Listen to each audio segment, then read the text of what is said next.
Sawadika. Nandito tayo ngayon sa Bangkok, Thailand. Nakasakay tayo ngayon sa jeep. Papunta tayo sa bahay na titirhan natin. Ito guys yung bahay na titirhan ko for 1 month dito sa Bangkok. Yan, simple lang siya, ganyan. May ceiling fan sa taas, tapos may foam. Ayan, yan lang yung tutulugan ko.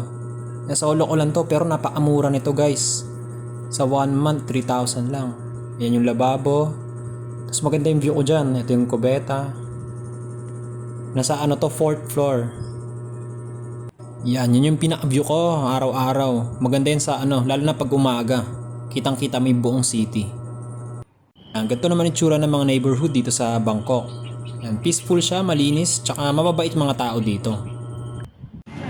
Yan, pumunta naman tayo dito ngayon sa public market sa Bangkok. Yan, napakamura ng mga bilihin talaga dito, sobra. Ano yung ano, mga pusit, seafood, ayan.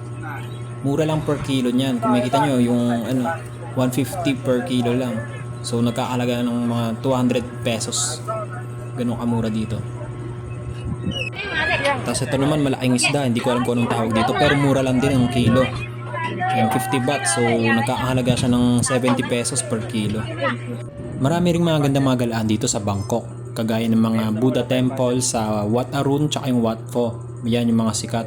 Then yung pag nightlife naman sa Khao San tsaka yung Sanana Road. Yan yung mga ano, mga sikat na sikat dito.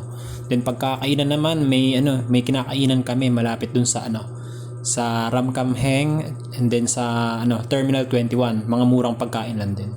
Unfortunately nawala yung mga video ko sa mga lugar na yun kasi yung dati kong cellphone nawala. So ito lang yung mga na-recover ko.